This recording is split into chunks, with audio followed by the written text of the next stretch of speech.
열왕기상 17장 17절에서 마지막 24절까지 말씀 한 절씩 교독하겠습니다. 이후에 그 집 주인 되는 여인이 아들의 병들어 중세가 심히 위중하다가 순이 끊어진지라.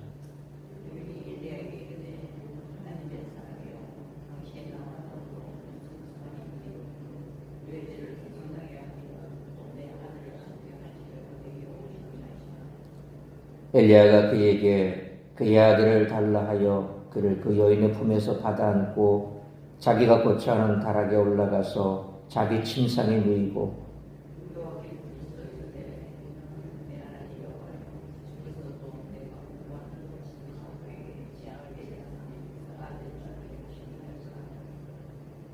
그 아이의 위에 몸을 3번 펴서 엎드리고 여호와께 부르짖어 이르되 내 하나님 여호와여 원하건대 이 아이의 혼으로 그의 몸에 돌아오게 하옵소서 하니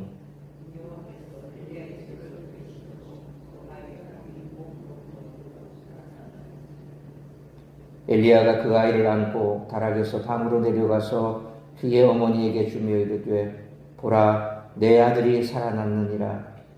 여인이 엘리야에게 이르되 내가 이제야 당신은 하나님의 사람이시요 당신의 입에 있는 여호와의 말씀이 진실한 줄 아노라 하니라. 아멘. 삶은 단순하지 않습니다. 성도들은 죄로 오염된 세상에서 살아가며 하나님의 은혜를 경험하지만 때론 연속적인 고난을 경험하기도 합니다. 그리고 그러한 과정을 통해 더 근원적인 가르침을 얻게 됩니다. 오늘 본문은 그 과정을 잘 드러내고 있습니다. 따라서 우리들은 오늘 본문에 등장하는 두 등장인물의 관점에서 몇 가지 교훈을 얻을 수 있습니다. 첫째로 여인의 관점입니다. 우리들은 신앙의 핵심을 잘 이해할 필요가 있습니다. 여인과 아들은 엘리야의 말에 순종해 죽음의 위기를 넘겼으나 이후에는 아들이 죽는 일이 발생했습니다. 그러나 선지자의 도움으로 죽음을 이겼습니다. 이는 무엇을 말하는 것일까요? 생사를 주관하시는 분이 누구이신지를 우리들이 분명히 알아야 한다는 것입니다. 이방신의 세계관이 주도하는 삶을 살았던 여인은 하나님의 능력을 분명히 인지하게 되었습니다. 우리들 또한 세상의 영향을 받게 되는데 이를 넘어서는 하나님의 능력을 믿어야 합니다. 이를 믿는 사람이 엘리야입니다. 둘째로 엘리야의 관점입니다. 과부의 아들이 죽은 상황은 엘리야에게도 의문이 생기는 상황입니다. 그러나 그는 하나님의 능력을 의심하지 않았습니다. 여인의 비난에도 그녀에게 반응하지 않고 즉각적으로 아이를 받아올려 하나님께 기도했습니다. 이는 하나님과 친밀한 관계를 유지했기 때문에 가능한 행동입니다. 세상을 살아가는 성도들에게 필요한 믿음입니다. 이러한 행위의 결과는 무엇일까요? 하나님의 사람이라는 분명한 정체성을 이방인에게 인정받습니다. 우리들은 단순히 자신의 유익을 위해 사는 것이 아닙니다. 엘리야가 위대한 하나님의 대리자로 사역했듯 우리들은 하나님의 뜻에 따라 살아야 합니다. 이는 세상과 구별되는 정체성을 가질 때에 가능하다는 사실을 잊지 마시기 바랍니다. 엘리야가 사르밧 과부를 방문했습니다. 이는 절망 속에 찾아오셔서 생명의 소망으로 인도하시는 하나님의 세밀하신 은혜입니다. 그러나 기쁨도 잠시 그녀에게 이전과는 비교할 수 없는 고난이 찾아옵니다. 축복 중에 찾아오는 고난은 우리에게 더할 수 없는 절망을 안겨줍니다. 오늘 본문은 절망에 빠진 이에게 신실하신 하나님의 은혜를 기대할 것을 권면합니다. 따라서 이와 같은 오늘 본문의 말씀을 통해 우리들이 깨달아야 할 것은 첫째로 17절로 18절 말씀처럼 이해할 수 없는 고난 속에서도 하나님의 구원을 소망해야 한다는 것입니다. 과부가 하나님의 은혜를 온전히 누리기 전에 17절 말씀처럼 축복과는 상반되는 죽음이 찾아옵니다. 이미 남편을 떠나보낸 가정의 유일한 소망인 아들이 갑작스럽게 죽은 것입니다. 고대인들은 자신이 당하는 고난을 자신이 저지른 죄에 대한 책벌로 생각했습니다. 따라서 하나님의 놀라운 역사를 경험한 그녀는 18절 말씀처럼 자신에게 일어난 일이 바로 자신의 죄 때문임을 고백하며 하나님의 사람 엘리야에게 한탄합니다. 그러나 하나님은 은혜를 통해 알려주신 당신의 능력을 더욱 굳건하게 신뢰할 수 있도록 그녀의 삶을 인도하십니다. 이해할 수 없는 고난은 언제나 우리에게 찾아옵니다. 그러나 그 안에도 우리를 불쌍히 여기시고 구원하시기 원하시는 하나님의 손길이 있다는 것을 우리는 결코 잊지 말아야 할 것입니다. 그러므로 이해할 수 없는 고난이 찾아와도 그것을 통해 역사하시고 구원하실 하나님의 손길을 소망하며 믿음으로 승리하는 우리 모두가 되시기를 축원합니다. 두 번째로 19절로 21절 말씀처럼 모든 것을 하나님께 맡기고 간절한 마음으로 하나님께 나아가야 한다는 것입니다. 하나님의 사람 엘리야는 이 상황이 하나님이 생명의 역사를 이루시기 위한 과정임을 알아차립니다. 그래서 19절로 20절 말씀처럼 죽은 아들을 넘겨받아 자신이 고하던 다락으로 올라간 후 하나님께 탄원합니다. 놀라운 것은 아이의 죽음을 자기 탓으로 돌리며 엘리야에게 한탄하던 사르밧 과부가 그 아이를 엘리야에게 넘겨주었다는 것입니다. 사람들은 슬픔을 쉽게 떠나보내지 못하고 붙드는 경향이 있습니다. 그런데 사르밧 과부는 그 애틋함을 잠시 내려놓고 아들을 하나님의 사람에게 내맡겼습니다.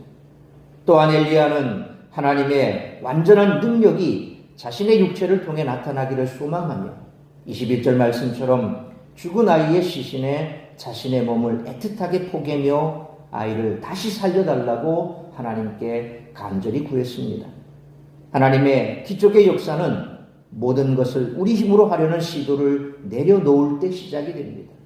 그래서 바로 내 힘으로 내 능력으로 할 수 없는 고난 앞에 맞닥뜨렸을 때 우리가 가장 먼저 생각해야 될 것은 이제는 하나님이 역사하실 때다. 이때가 바로 하나님이 영광 받으실 때다 라고 하는 사실을 가장 먼저 생각해야 됩니다. 문제를 바라보면 그 문제 앞에 우리는 함몰될 수밖에 없습니다.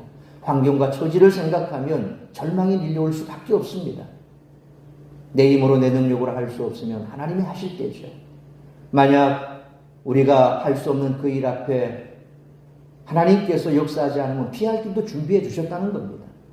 그렇지 않고 막다른 골목이 오면 홍해 앞에 절망하던 이스라엘 백성들처럼 모세를 향해 원망할 것이 아니라 하늘을 향해 원망할 것이 아니라 하나님께서 그 막다른 골목에서 담을 허물어 주시든지 다른 문을 만들어 주시든지 홍해 앞에서 홍해를 갈라주시는 역사가 나타날 것이라고 하는 믿음을 가지는 것이 가장 중요한 것입니다. 그 믿음만이 우리 속에서 솟아나면 우리는 절망하지 않습니다. 그리고 하늘을 향해 원망하지 않습니다. 그러므로 나는 아무것도 할 수 없습니다. 오직 하나님께 맡깁니다. 이렇게 고백하며 감절함으로 하나님께 나아가는 우리 모두가 되시기를 축원합니다. 세 번째로 22절로 24절 말씀처럼 성도는 하나님의 살아계심을 세상 속에 나타내야 한다는 것입니다. 하나님은 22절 말씀처럼 엘리야의 간절한 기도에 응답하셔서 아이를 다시 살려주십니다. 엘리야는 23절 말씀처럼 과부에게 아이를 돌려주며 아들이 다시 살아난 기적의 소식을 전합니다. 사르밧 과부의 통에 가루와 기름이 많아지 않았음에도 불구하고 성경에는 그녀가 하나님께 감사드렸다는 기록이 없습니다. 그런데 아들이 살아나자 여인은 24절 말씀처럼 생애 주관자 되신 소망의 하나님을 찬양하며 온전한 믿음의 고백을 올려드립니다. 바로 이것이 기독교의 본질입니다. 오늘날 수많은 사람이 현혹되어 믿고 따르는 이단 사입의 특징은 우리의 욕심이나 야망을 채워주겠다는 것입니다. 그러나 우리 하나님은 생명을 주시는 하나님이십니다. 그래서 이단이 우리를 유혹할 때 거기에 넘어가면 안 되는 것은 그들이 가르치는 그 교리들은 대부분 보면 우리의 욕망을 부추기는 것입니다. 신천지가 뭘 가르칩니까? 이 땅에서 영생불사입니다. 우리는 이 땅에서 천년만년 살게 지어진 사람들이 아닙니다.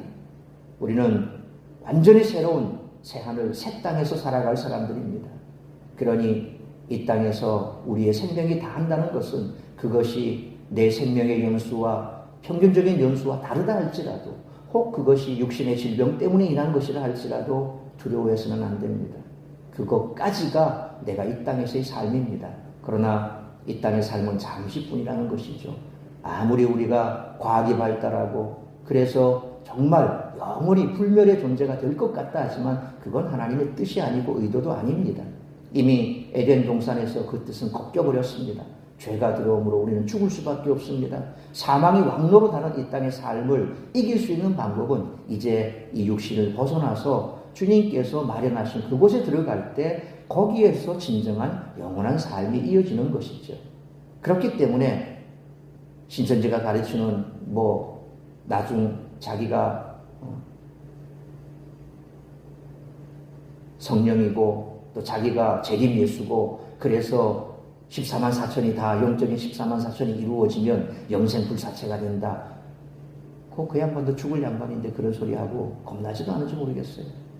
참 인간이 교만해도 저렇게 교만할 수가 없는 거죠.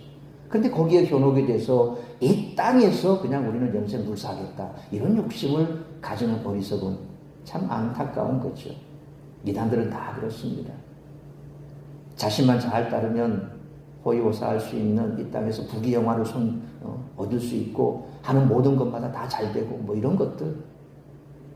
성경의 인물들이 다 그렇게 예수 믿고 하나님 믿고 다 그렇게 그냥 형통하고 잘 됐습니까? 아브라함도 마지막 시험에 아들을 바치라는 것이었고 또 그의 삶도 10년 가까이 아들을 주시겠다 말씀하셨지만 없는 것이었고 그 고통이 얼마나 있겠습니까? 그러니까 우리가 살아가는 날 동안 이 땅에서는 고통이 끊이지 않습니다. 그러나 그 고통은 고통으로 끝나는 것이 아닙니다. 바로 그 고통의 순간에 하나님이 역사하시고 하나님이 나타날 때라는 것이죠. 내가 나타나는 것이 아니라 하나님이 나타나 하나님의 영광을 드러낸다는 것입니다. 그러므로 자신의 유익을 위해 사는 것이 아니라 하나님의 뜻에 따라 순종하는 삶을 살아가므로 하나님의 살아계심을 세상 속에 나타내는 우리 모두가 되시기를 축원합니다. 사랑하는 성도 여러분, 사람들은 모두 복을 받고 싶어 합니다. 그래서 물질의 복과 건강의 복, 입신양명의 복을 구합니다. 그러나 이러한 것들은 진정 하나님이 주시고자 하는 복의 핵심이 아니라는 것입니다. 사르밧과부는 물질의 복을 받은 후에 임한 절망에 좌절합니다. 그 후 하나님 앞에 문제를 맡겨 생명에 주관하시는 하나님, 다시 살려주시는 하나님을 그제서 만나게 되죠. 성도는 절망이 우리를 집어삼키지 못하도록 절망 속에 머물지 말고 절망의 문제를 하나님께 맡겨야 합니다. 다시 일어서게 하시는 하나님의 생명 안에 머물러야 한다는 것입니다. 그러므로 이해할 수 없는 고난이 찾아와도 그것을 통해 역사하시고 구원하실 하나님의 손길을 소망하며 믿음으로 나아가야 할 뿐만 아니라 자신의 유익을 위해 사는 것이 아니라 하나님의 뜻에 따라 순종하는 삶을 살아가므로 하나님의 살아계심을 세상 속에 나타내는 우리 모두가 되시기를 주님의 이름으로 축원합니다. 기도하겠습니다. 걸어가신 아버지 하나님, 은혜와 사랑을 감사합니다. 오늘도 이 새벽을 깨워 말씀으로 예배로 하루를 시작하게 하시니 감사합니다. 오늘 주신 말씀 가슴에 새기며 우리가 이 땅 가운데 살아가면서 어디를 바라보고 무엇을 위해 살아가는지 다시 한번 돌아볼 수 있기를 원합니다. 물질에 우리의 삶의 목적이 있다면 결국 그 물질이 사라지는 그 순간 우리는 삶의 목적을 상실해 버립니다. 이 땅의 것은 하나님께서 우리의 필요를 위해 채워주신 것이고 그리고 우리가 바라보아야 할 것은 이곳이 아니라 영원한 하나님의 나라요. 또 이 땅 가운데 우리가 고난이 있고 아픔이 있고 절망이 있는 것은 그것을 통해서 다시금 이 땅이 아니라 하늘을 소망하고 또 그 모든 절망 가운데서도 역사하실 하나님만을 바라보라고 우리에게 말씀하시는 사인인 줄 믿습니다. 혹 우리의 삶 가운데 말할 수 없는 고통이 있고 아픔이 있고 절망이 있다면 하나님 앞에 내려놓기를 원합니다. 그리고 그것을 통하여서 역사하시고 하나님의 살아계심, 하나님의 영광을 나타내고자 하는 그 하나님의 뜻을 우리가 받들어 더욱더 말씀에 순종하며 하나님의 뜻에 붙잡아 살아가는 우리 모두의 삶이 되어 우리를 통하여 나타내고자 하는 하나님의 영광을 나타내고 또한 나를 통하여 이루고자 하는 하나님의 뜻을 이루어드리는 우리 모든 성도들의 삶이 될 수 있도록 축복하여 주옵소서. 오늘 이 한날도 나를 통하여 이루고자 하는 하나님의 뜻만이 이루어지는 복된 한날의 삶이 될 수 있기를 간절히 빌고 소원하오며 이 모든 말씀 우리 주 예수 그리스도의 이름으로 기도하옵나이다. 아멘.